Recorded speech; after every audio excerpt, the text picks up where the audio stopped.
മഹത്വത്തിൻ സാന്നിധ്യം പകർന്നിടുവാൻ അന്ത്യകാലത്തെ ശുശ്രൂഷയ്ക്കായി ഒരുങ്ങി നിൽക്കാം ആത്മപകർച്ചയ്ക്കായി.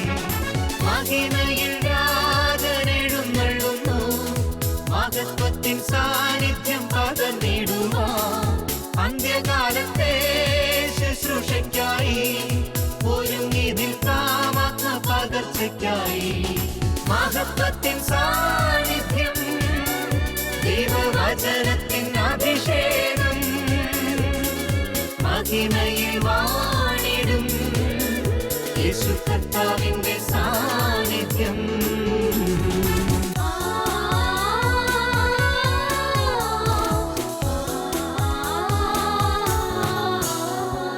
ഗോത്രങ്ങൾ, ഭാഷകൾ, വംശങ്ങൾ, ജനതകൾ അറിയട്ടെ യേശുവിന്റെ മഹത്വം. ദേശങ്ങൾ, രാജ്യങ്ങൾ, ഭൂതലത്തിൽ എല്ലാം പടരട്ടെ യേശുവിന്റെ മഹത്വം.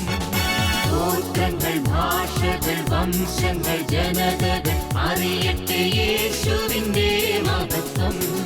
ദേശങ്ങൾ, രാജ്യങ്ങൾ, ഭൂതലത്തിൽ എല്ലാം പടരട്ടെ യേശുവിന്റെ മഹത്വം. മഹത്വത്തിൻ സാന്നിധ്യം, ദൈവവചനത്തിൻ അഭിഷേകം, മഹിമയിൽ വാണിടും യേശു കർത്താവിന്റെ സാന്നിധ്യം.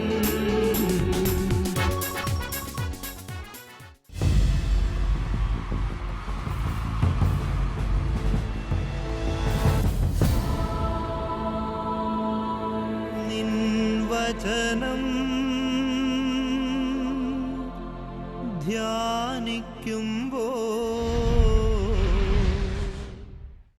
ഈശോയിലെ എനിക്കേറെ വാത്സല്യമുള്ള സഹോദരി സഹോദരങ്ങളെ, മഹത്വത്തിൻ്റെ സാന്നിധ്യമെന്ന ഈ ശുശ്രൂഷയിലെ വീണ്ടും ഒരിക്കൽ കൂടെ നിങ്ങളെ അഭിസംബോധന ചെയ്യാൻ ദൈവം നൽകുന്ന വലിയ കൃപയോർത്ത് ഞാൻ ദൈവത്തിന് മഹത്വം കരയറ്റുകയാണ്. സ്നേഹമുള്ളവരെ, നമുക്ക് കർത്താവിനെ കേൾക്കാൻ നമ്മെ തന്നെ ഒരുക്കാം. കേൾക്കാൻ ചെവിയുള്ളവൻ കേൾക്കട്ടെ എന്ന് കർത്താവ് പറഞ്ഞു. കർത്താവിൻ്റെ വചനം നമ്മുടെ ഹൃദയങ്ങളിലേക്ക് കടന്നു വരാൻ, കർത്താവിൻ്റെ ആത്മാവിൻ്റെ അഭിഷേകം നമ്മിൽ നിറയാൻ, വചനം പ്രഘോഷിക്കുന്ന ബലഹീന എന്നിലും എന്നെ കേൾക്കുന്ന നിങ്ങളിലും കർത്താവിൻ്റെ ആത്മാവ് നിറയാൻ നമുക്കൊന്നിച്ച് പ്രാർത്ഥിക്കാം. ആത്മാവേ, പരിശുദ്ധാത്മാവേ, അടിയങ്ങൾ ഞങ്ങളിൽ നിറയണമേ. ആത്മാവേ, പരിശുദ്ധാത്മാവേ, അടിയങ്ങൾ ഞങ്ങളിൽ നിറയണമേ. ആത്മാവേ, പരിശുദ്ധാത്മാവേ,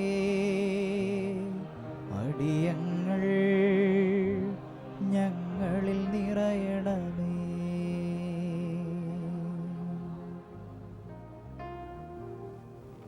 ഈശോയിൽ ഏറ്റവും വാത്സല്യമുള്ള സഹോദരങ്ങളെ, ഇന്ന് നിങ്ങളോട് സംസാരിക്കാനായിട്ട് എന്ത് വിഷയം തിരഞ്ഞെടുക്കണമെന്നതിനെ സംബന്ധിച്ച് ഞാൻ കർത്താവിനോട് ചേർന്ന് ആലോചിച്ച് പ്രാർത്ഥിച്ചു. രണ്ട് അനുഭവങ്ങൾ ഒരുപക്ഷെ ഇന്നത്തെ എൻ്റെ പ്രഭാഷണത്തിന് വഴി തുറക്കാൻ കാരണമായി.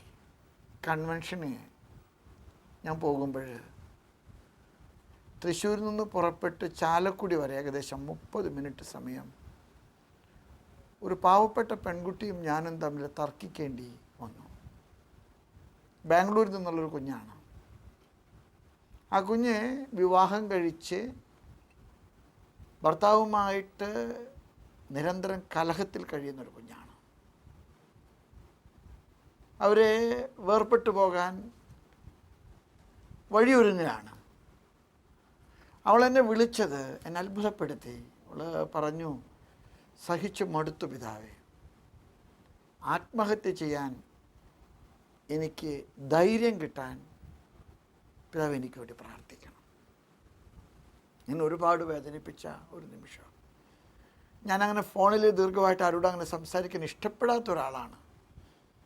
പക്ഷേ ഈ കുഞ്ഞെ എൻ്റെ മുൻപിൽ ഉയർത്തിയ ചോദ്യം, സഹിച്ചു മടുത്തു, ആത്മഹത്യ ചെയ്താൽ ഞാൻ രക്ഷപ്പെടും, അതിനുള്ള ധൈര്യം കിട്ടാൻ പിതാവ് എനിക്ക് വേണ്ടി പ്രാർത്ഥിക്കണം. ഇന്ന് പ്രഭാതത്തിൽ ഒരു പാവപ്പെട്ട അമ്മ എന്നെ കാണാൻ വന്നിരുന്നു. മകനെ വിദഗ്ധ പരിശോധനയ്ക്ക് ശേഷം രക്താർബുദമാണെന്ന് ഡോക്ടർമാരെ ഉറപ്പായി പറഞ്ഞു. മരുന്ന് ചെയ്ത് ചികിത്സിക്കാൻ കഴിയില്ല. കാരണം അത്രയ്ക്കേറെ അത് വ്യാപകമായിട്ട് അവനെ ഗ്രസിച്ചു കഴിഞ്ഞിരിക്കുകയാണ്. ആ അമ്മേൻ്റെ അടുക്ക വന്നത് കണ്ണുനീരോടുകൂടെ, എനിക്ക് സഹനമല്ലാതെ വേറെ ഒന്നും തമ്പുരാൻ തരുന്നില്ലല്ലോ പിതാവേ, ഒന്ന് കീഴുമ്പോൾ വേറെ ഒന്ന് വരുന്നു. ഈ ചെറുക്കൻ കഴിവുള്ളവനും പഠിച്ച് മിടുക്കനുമാണ്. അവനൊരു ജോലിക്ക് വേണ്ടി കാത്തിരിക്കുമ്പോഴാണ് വിട്ടുമാറാത്ത ചുമയും ജ്വരവുമായിട്ട് ഡോക്ടർമാരെ സമീപിച്ചത്.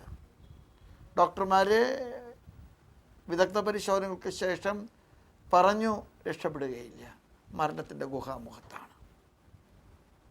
എന്തുകൊണ്ട് ഞാനിനി ജീവിക്കണം? സ്നേഹമുള്ളവരെ, ഇത് ഒരാളുടെയോ രണ്ടാളുടെയോ ചോദ്യമായിട്ട് എനിക്ക് തോന്നുന്നില്ല. മഹത്വത്തിൻ്റെ സാന്നിധ്യത്തിൽ മറ്റൊരു വിഷയത്തെക്കുറിച്ച് സംസാരിക്കാൻ ഞാൻ കരുതിക്കൊണ്ടിരിക്കുമ്പോഴാണ് ഇങ്ങനെയുള്ള രണ്ടനുഭവങ്ങൾ എൻ്റെ മുൻപിൽ കർത്താവ് കൊണ്ടുവന്നത്. ഒരുപക്ഷെ ഞാൻ ആഗ്രഹിക്കുന്നതിൽ വിട്ട് കർത്താവ് ആഗ്രഹിക്കുന്ന ഒരു വിഷയം നിങ്ങളോട് സംസാരിക്കാൻ കർത്താവ് എന്നോട് ആവശ്യപ്പെടുന്നുവെന്ന് എനിക്ക് തോന്നി. ആത്മഹത്യ ചെയ്യാൻ എനിക്ക് ധൈര്യം കിട്ടാൻ പിതാവ് എനിക്ക് വേണ്ടി പ്രാർത്ഥിക്കുമോ എന്ന് ഒരു പെൺകൊച്ച് ചോദിച്ചപ്പോഴും, എത്ര പൈശാചികമായ അടിമത്തത്തിൻ്റെ നിരാശയുടെ കാരാഗ്രഹത്തിലാണ് അവൾ. രക്താർബുദത്തിൻ്റെ നടുവിൽ എത്രയും പെട്ടെന്ന് മരിക്കാനുള്ള കൃപ ലഭിക്കാൻ പിതാവ് പ്രാർത്ഥിക്കണമെന്ന് ആ പാവപ്പെട്ട സ്ത്രീ പറഞ്ഞപ്പോൾ, ഒരുപക്ഷെ പിശാച് നിരാശ കൊണ്ട് നമ്മുടെ മനുഷ്യനെ എന്തുമാത്രം ആക്രമിക്കുന്നുണ്ടെന്ന് എൻ്റെ മനസ്സിൽ തോന്നി. സ്നേഹമുള്ള എൻ്റെ സഹോദരങ്ങളെ, ഞാൻ ജൂലൈയിൽ UK തോമസ് ലീഹയുടെ പെരുന്നാളുമായിട്ട് ചില ധ്യാന പരിപാടികളുമായിട്ട് ഞാൻ പോയതാണ്. തദവസരത്തിൽ എനിക്ക് മനസ്സിന് സങ്കടം തോന്നിയ ഒരു നിമിഷം, ജൂലൈ മാസം 5-ാം തീയതി മരത്താക്കരയിൽ നോബട്ടമ്മ മരിച്ചു എന്നുള്ള വൃത്താന്തം കേട്ടതാണ്. എനിക്ക് ഒരുപാട് അടുപ്പമുള്ള ഒരു പാവപ്പെട്ട കന്യാസ്ത്രീയാണ്. വല്ലപ്പോഴൊക്കെ ഞാൻ കാണാനും കേൾക്കാനും പോകാറുണ്ട്. ചിലപ്പോഴൊക്കെ എന്നെ വിളിച്ച് നിർബന്ധിച്ച് പ്രാർത്ഥനാ സഹായം തരാറുള്ള ഒരു അമ്മയാണ്.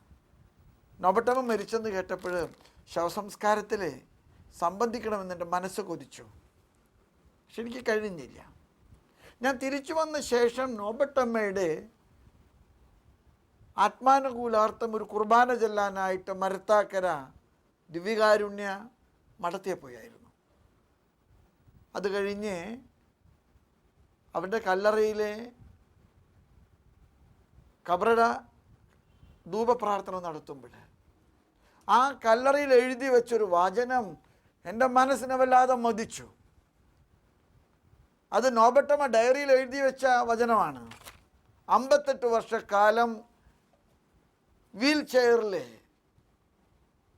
പകുതി തളർന്ന ശരീരവുമായിട്ട് ജീവിച്ച ഒരമ്മ, 58 വർഷക്കാലം സഹനത്തിൻ്റെ പാനപാത്രം മാത്രം കർത്താവ് കരങ്ങളിൽ കൊടുത്ത ഒരമ്മ. പ്രഥമ വാഗ്ദാനം കഴിഞ്ഞിട്ട് ഒരു വർഷം തികയുന്നതിന് മുൻപ് അൾത്താര അലങ്കരിക്കാൻ അൾത്താരയിൽ കയറി അവിടെ നിന്ന് തലകുത്തി വീണതാ. പിന്നീട് ഒരിക്കലും രക്ഷപ്പെട്ടിട്ടില്ല. അമ്മ ഡയറിയിൽ എഴുതി വെച്ചൊരു വചനമാണ് ആ കബറിടത്തിൽ അമ്മയുടെ ഓർമ്മയ്ക്കായിട്ട് എഴുതി വച്ചിരിക്കുന്നത്. അമ്മ എഴുതി വച്ചിരിക്കുന്നത് പ്രകാരമാണ്: നീ സഹിക്കുമ്പോൾ നിനക്ക് ലാഭമുണ്ട്, നീ സുഖിക്കുമ്പോൾ നിനക്ക് നഷ്ടമുണ്ട്. നീ സഹിക്കുമ്പോൾ നിനക്ക് ലാഭമുണ്ട്, നീ സുഖിക്കുമ്പോൾ നിനക്ക് നഷ്ടമുണ്ട്.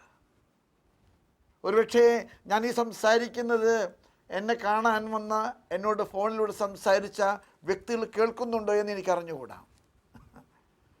അവർ രണ്ടുപേരും ഈ സമൂഹത്തിലെ സഹനത്തിൻ്റെ നടുവിലെ നിരാശ കൊണ്ട് ജീവിക്കുന്ന മനുഷ്യരുടെയും രണ്ട് പ്രതിബിംബങ്ങളായിട്ടാണ് ഞാൻ അവരെ കാണുന്നത്. എനിക്ക് അവരോട് പറയാനുണ്ട്, നോബട്ടമ്മയുടെ വാക്കുകൾ വളരെ അർത്ഥവത്താണ്.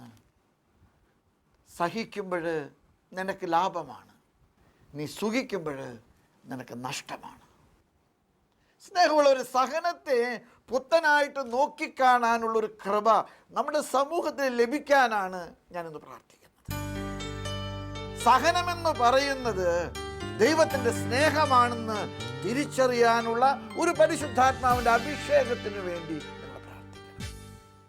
ഏറ്റവും കൂടുതൽ സഹിക്കുന്നവർക്ക് ഏറ്റവും കൂടുതൽ സ്നേഹത്തിൻ്റെ ആത്മവർഷമുണ്ടെന്നുള്ള തിരിച്ചറിവിലേക്ക് വരാൻ നമുക്ക് കഴിയട്ടെ. പ്രിയമുള്ളവരെ, നമ്മുടെ സഹനങ്ങൾക്ക് അർത്ഥമുണ്ട്. റോമാക്കാർക്ക് എഴുതിയ ലേഖനത്തിലെ 12-ാമത്തെ അധ്യായത്തിലെ അപ്പസ്തോലനായ പൗലോസ് മനോഹരമായിട്ട് പറയുന്ന വചനങ്ങൾ ഒരുപക്ഷെ എൻ്റെ മനസ്സിനെ എത്ര ധ്യാനിച്ചിട്ടും എത്രയെത്ര പ്രാർത്ഥിച്ചിട്ടും തൃപ്തി വരാത്ത ഒരു വചനഭാഗമാണത്. നിന്റെ സഹനങ്ങൾ കൊണ്ട് നിന്റെ ശരീരത്തെ വിശുദ്ധവും സജീവവുമായ ബലിയാക്കി നീ കർത്താവിന് സമർപ്പിക്കുക. നിന്റെ സഹനം മൂലം നിന്റെ ശരീരം കർത്താവിൻ്റെ വിശുദ്ധവും സ്വീകാര്യവുമായ ബലിവസ്തുവാക്കി നീ പകർത്തുക. എത്ര മനോഹരമായിട്ടുള്ള ചിന്തയാണ് പ്രിയമുള്ളവരെ. ഒക്ടോബർ മാസം 17-ാം തീയതി സഭയിൽ തിരുനാൾ ആഘോഷിക്കുന്നൊരു വലിയ വിശുദ്ധനുണ്ട്, അന്ത്യോക്യയിലെ വിശുദ്ധ ഇഗ്നേഷ്യസ്. അദ്ദേഹം യോഹന്നാൻ അപ്പസ്തോലൻ്റെ ശിഷ്യനാണ്. കർത്താവിനെ കാണാൻ ഭാഗ്യം കിട്ടിയ നൈർമല്യമുള്ളൊരു കുഞ്ഞായിരുന്നെന്നാണ് അദ്ദേഹത്തെക്കുറിച്ച് പാരമ്പര്യം പറയുന്നത്. അദ്ദേഹത്തെ അന്നത്തെ ചക്രവർത്തി ജനങ്ങൾക്ക് പാഠമാകുന്നതിന് വേണ്ടി ചങ്ങലക്കിട്ട് അന്ത്യോക്യ തുടങ്ങി റോമ വരെ പരസ്യമായിട്ട് നടത്തിക്കൊണ്ടുവന്ന് കൊല ചെയ്തു എന്നാണ് ചരിത്രം പറയുന്നത്. അദ്ദേഹം തന്നെ കാണാൻ വന്ന ജനങ്ങൾ വാവിട്ട് കരയുമ്പോഴും തൻ്റെ സഹനത്തിലെ അനുകമ്പ പ്രകടിപ്പിച്ചപ്പോഴും അദ്ദേഹം അവരോട് പറഞ്ഞ ഒരു വചനമുണ്ട്. എന്താണെന്നറിയാമോ? ഞാൻ റോമിലേക്കുള്ള യാത്രയിലെ കർത്താവിൻ്റെ ഗോതമ്പപ്പമായിട്ട് പരിവർത്തനപ്പെടുകയാണ്. എൻ്റെ ഈ സഹനങ്ങൾ മുഴുവൻ കർത്താവിനെ വഹിക്കുന്ന തിരുവോസ്തിയാക്കി ഞാൻ മാറ്റുകയാണ്. അപ്പോസ്തലനായ പൗലോസിൻ്റെ അതേ ആശയങ്ങൾ അന്ത്യോക്യയിലെ ഇഗ്നേഷ്യസ് കടമെടുക്കുകയാണ്. അദ്ദേഹം അതിനെ പറഞ്ഞൊരു പേരുണ്ട്, കോൺഫിഗറേഷൻ ടു ക്രൈസ്റ്റ്. കർത്താവിനോട് സാദൃശ്യപ്പെടുക, കർത്താവിനോട് രൂപാന്തരപ്പെടുക. അപ്പസ്തോലൻ റോമാക്കാർക്ക് എഴുതിയ ലേഖനത്തിൽ 12-ാമത്തെ അധ്യായത്തിൽ തുടർന്ന് പറയുന്നുണ്ട്, മനസ്സിൻ്റെ നവീകരണം വഴി നിങ്ങൾ രൂപാന്തരപ്പെടുവിൻ. മനസ്സിൻ്റെ നവീകരണം വഴി നിങ്ങൾ രൂപാന്തരപ്പെടുവിൻ. നിങ്ങൾ ഈ ലോകത്തോട് അനുരൂപരാകരുത്. നിങ്ങളുടെ കഷ്ടപ്പാടുകൾ, നിങ്ങളുടെ സങ്കടങ്ങൾ, നിങ്ങളുടെ വേദനകൾ അത് നിങ്ങളെ കഴുകുന്ന പ്രക്രിയയാണ്. എന്നെ കേൾക്കുന്ന എൻ്റെ സഹോദരങ്ങളെ, ഞാനിതത്രേ നിങ്ങളോട് പറയാൻ ആഗ്രഹിക്കുന്നത്, നമ്മുടെ സഹനങ്ങൾക്ക് വിലയുണ്ടെന്നുള്ള ഒരു തിരിച്ചറിവ് നമ്മുടെ സമൂഹത്തിൽ ഇന്ന് സംജാതമാകട്ടെ. സഹിക്കുന്നവൻ ഈ ലോകത്തിലെ ഏറ്റവും ഭാഗ്യഹീനനാണ്, ഏറ്റവും നിർഭാഗ്യവാനാണെന്നുള്ള ചിന്ത, അത് പൈശാചികമായിട്ടുള്ള തട്ടിപ്പാണെന്നുള്ള തിരിച്ചറിവ് നമുക്കുണ്ടാകട്ടെ. പ്രിയമുള്ളവരെ, നമ്മൾ സഹിക്കും തോറും നമ്മൾ കർത്താവിലേക്ക് രൂപാന്തരപ്പെടുകയാണ്. മനസ്സിൻ്റെ നവീകരണം വഴി അവനിലേക്ക് ചേർക്കപ്പെടുകയാണ്. അതുകൊണ്ട് അപ്പോസ്തലൻ റോമാക്കാർക്ക് എഴുതിയ ലേഖനത്തിൽ പറഞ്ഞത്, നിങ്ങളുടെ ആരാധന സജീവമായ ആരാധനയാകട്ടെ. നിങ്ങളുടെ ആരാധന സജീവമായ ആരാധനയാകട്ടെ. ഞാനും നിങ്ങളും സഹിക്കുമ്പോൾ നമ്മുടെ സഹനങ്ങളുടെ നടുവിലെ ആത്മാവിൻ്റെ അഭിഷേകമുണ്ടെന്നുള്ള ഒരു തിരിച്ചറിവുണ്ടാകട്ടെ. പരിശുദ്ധ കുർബാന നിങ്ങൾക്കറിയാം, കാഴ്ചവെപ്പിൽ കർത്താവിൻ്റെ ശരീരരക്തങ്ങൾ എപ്പോഴാണ് വരുന്നത്? 2 മുഹൂർത്തങ്ങളിലാണ്. കൂദാശാവചനങ്ങൾ ചൊല്ലുമ്പോഴും പരിശുദ്ധാത്മാവിൻ്റെ അഭിഷേകം വിളിച്ച് താഴോട്ടിറക്കുമ്പോഴും. കൂദാശാവചനങ്ങളിലും റൂഹാക്ഷണത്തിലും ഈ അപ്പം കർത്താവിൻ്റെ ശരീരമാക്കി കർത്താവിൻ്റെ രക്തമാക്കി പകർത്തപ്പെടുന്നുവെന്ന് ഞാനും നിങ്ങളും വിശ്വസിക്കുന്നുണ്ടെങ്കിൽ അത് സംഭവിക്കുന്ന അൾത്താരയിലും മാത്രമല്ല, എൻ്റെയും നിങ്ങളുടെയും ജീവിതത്തിലുണ്ട്. ഓരോ സഹനവും ഓരോ കൂദാശാവചനത്തിൻ്റെ ആവർത്തനമാണ്. ഓരോ സഹനവും പരിശുദ്ധാത്മാവിൻ്റെ അഭിഷേകത്തിൻ്റെ പുതിയ പന്തക്കുസ്തയാണെന്നുള്ള തിരിച്ചറിവ് എനിക്കും നിങ്ങൾക്കുണ്ടാകണം. അതുകൊണ്ടാണ് അപ്പോസ്തലനായ പൗലോസ് ഇപ്രകാരം പറഞ്ഞത്, കർത്താവിനെ സ്വീകാര്യമായതും സജീവവുമായ ബലിവസ്തുവായി നിങ്ങൾ മാറ്റപ്പെടട്ടെ. നിങ്ങൾ മാറ്റപ്പെടട്ടെ. ഈ നൊബട്ടമ്മയുടെ ചരിത്രം നിങ്ങൾക്കറിയാം. 20-ാമത്തെ വയസ്സിൽ മഠത്തെ കൂടി. നൊബട്ടമ്മയ്ക്ക് 22 വയസ്സുള്ളപ്പോൾ ഉടുപ്പ് കിട്ടി. 23-ാമത്തെ വയസ്സിൽ നൊബട്ടമ്മയ്ക്ക് വ്രതവാഗ്ദാനം കഴിഞ്ഞു. 956 വ്രതവാഗ്ദാനം. വ്രതവാഗ്ദാനം കഴിഞ്ഞ് 57 നൊബട്ടമ്മ അൾത്താരയിൽ നിന്ന് വീണു. 82 വയസ്സ് കാലം ജീവിച്ച നൊബട്ടമ്മ 57 വർഷക്കാലം കർത്താവിൻ്റെ സജീവവും സ്വീകാര്യവുമായ ബലിവസ്തുവായി. നൊബട്ടമ്മയെക്കുറിച്ച് ഞാൻ ചിലപ്പോഴും ചിന്തിച്ചിട്ടുണ്ട്. നൊബട്ടമ്മ തൻ്റെ സഹനങ്ങളുടെ നടുവിലെ കർത്താവിൻ്റെ ശരീരരക്തങ്ങളോട് താതാത്മ്യപ്പെടാൻ കാണിച്ച ഒരു മാനസികമായിട്ടുള്ള പരിവർത്തനത്തിൻ്റെ മനോഭാവമുണ്ട്. ഒറ്റയ്ക്ക് കിടന്ന് മടുത്തപ്പോൾ നൊബട്ടം 6 മാസം കഴിഞ്ഞപ്പോൾ മദറിനോട് ചോദിച്ചൊരു ആനുകൂല്യമുണ്ട്. എനിക്ക് കുഞ്ഞുങ്ങളെ പഠിപ്പിക്കാൻ അറിയാം, കഴിവില്ലാത്ത കുഞ്ഞുങ്ങൾക്ക് ഫ്രീ ട്യൂഷൻ കൊടുക്കാൻ എന്നെ അനുവദിക്കണേ. തൻ്റെ സഹനം മറ്റുള്ളവർക്ക് അനുഗ്രഹത്തിൻ്റെ പരിമളമാക്കി മാറ്റുക. കുറച്ച് കഴിഞ്ഞപ്പോൾ നൊബട്ടമ്മ പറഞ്ഞു, എന്തുകൊണ്ട് എൻ്റെ ഈ സഹനത്തിൻ്റെ കിടപ്പറ ഒരു നഴ്സറി ക്ലാസ്സാക്കി മാറ്റുന്നില്ല? നൊബട്ടമ്മ മരിച്ചപ്പോൾ പത്രങ്ങൾ എഴുതിയ ഒരു വൃത്താന്തം എന്നെ അത്ഭുതപ്പെടുത്തി. മരത്താക്കര എന്ന ഗ്രാമത്തിലെ ഏതാണ്ട് 60-ൽ കൂടുതൽ ശതമാനം കുഞ്ഞുങ്ങൾ, ഇന്നത്തെ തലമുറ നൊബട്ടമ്മയുടെ സഹനത്തിൻ്റെ ഈ പാഠശാലയിലെ ആദ്യാക്ഷരങ്ങൾ പഠിക്കാൻ ഭാഗ്യം ലഭിച്ചവരാ.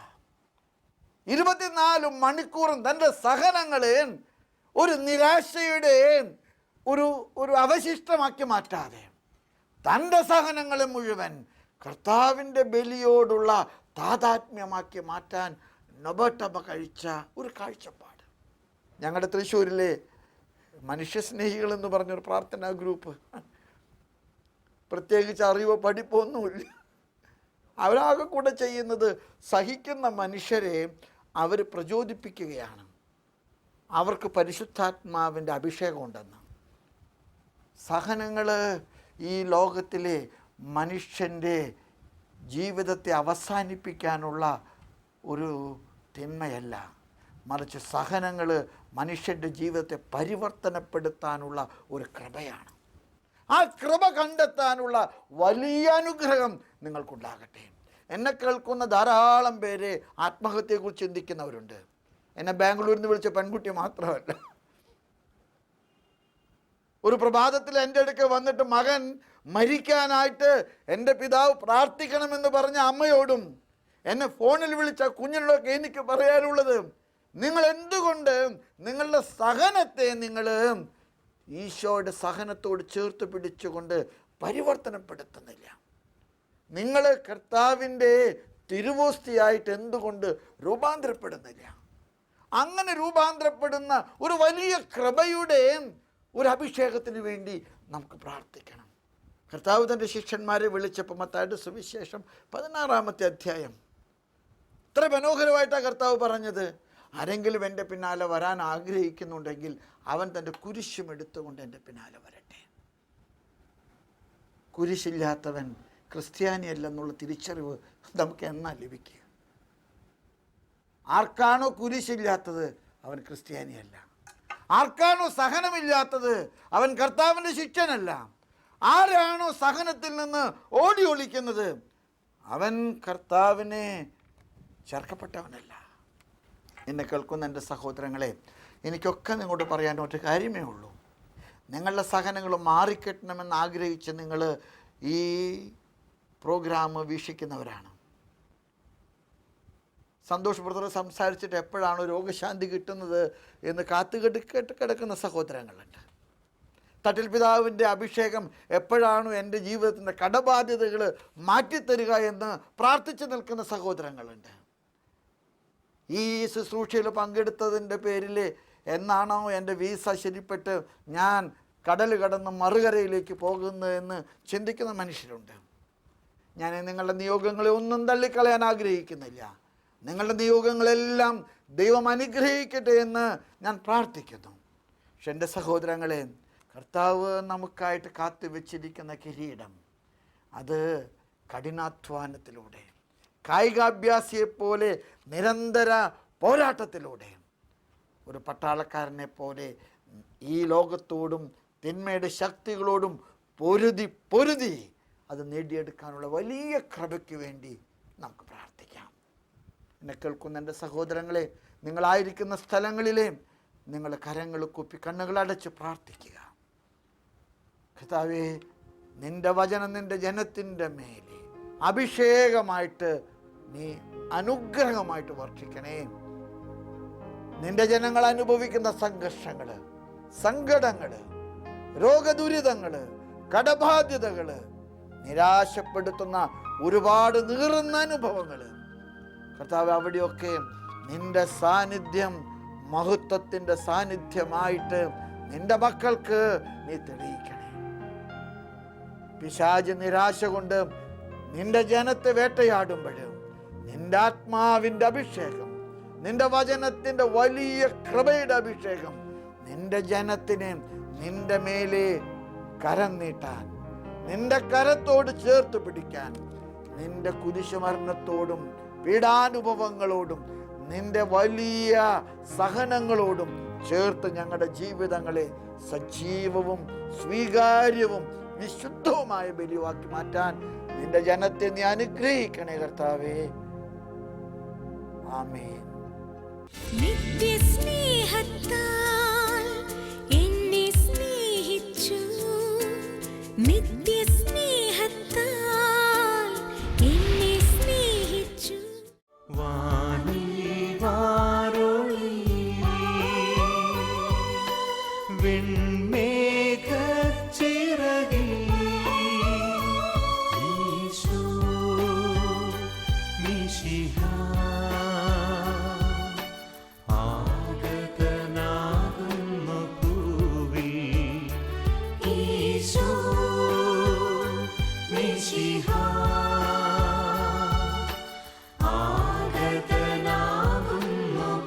മഹത്വത്തിൻ സാന്നിധ്യമായ പരിശുദ്ധ കുർബാനയെ ഞങ്ങൾ ഒന്ന് ചേർന്ന് അങ്ങേ ആരാധിക്കുന്നു.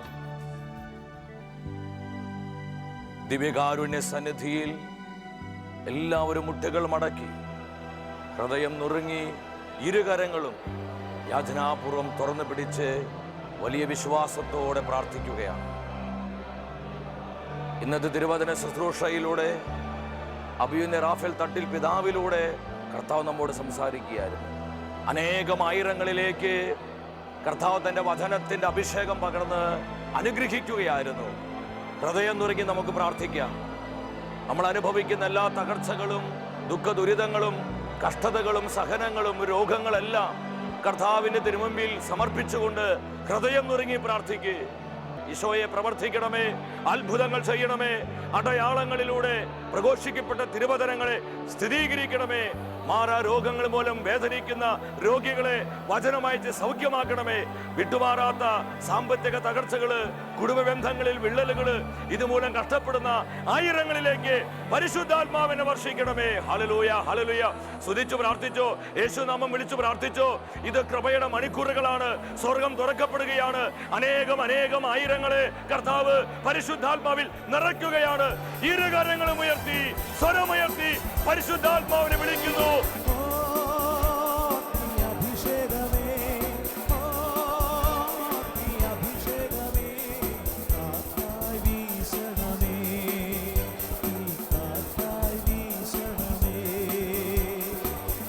വിശ്വാസത്തോടെ സ്തുതിച്ചോ. ദിവികാരുണ്യത്തിലേക്ക് നിങ്ങൾ കണ്ണുകൾ ഉയർത്തി നോക്കിക്കോ. ഇത് കൃപയുടെ മണിക്കൂറുകൾ.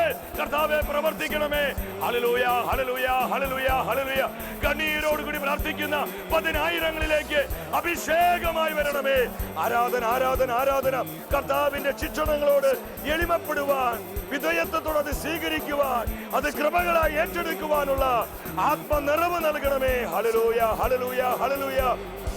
ഞങ്ങൾ അനുഗ്രഹിച്ച കർത്താവേ, ഞങ്ങളെ വിശുദ്ധീകരിച്ച കർത്താവേ, ഞങ്ങൾക്ക് അനുതാപം നൽകിയ കർത്താവേ, വിവിധങ്ങളായ ശിക്ഷണങ്ങളിലൂടെ ദൈവ സ്നേഹത്തിലേക്ക് ഞങ്ങളെ നയിച്ച കർത്താവേ, നന്ദിയോടെ സ്തുതിക്കുന്നു. ഞങ്ങളുടെ കുടുംബങ്ങളെ, തലമുറകളെ, ഞങ്ങളുടെ വ്യക്തി ജീവിതങ്ങളെ അവിടുത്തെ പരിശുദ്ധാത്മാവിനാൽ നിറച്ചതിനായി നന്ദിയോടെ സ്തുതിക്കുന്നു.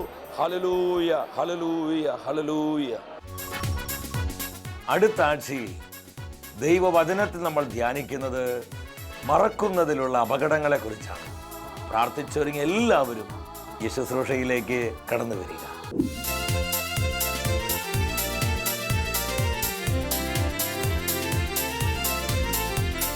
മഹത്വമേ, മഹത്വമേ, മഹത്വത്തിൻ രാജാവേ, മഹത്വത്തിൻ സാന്നിധ്യം.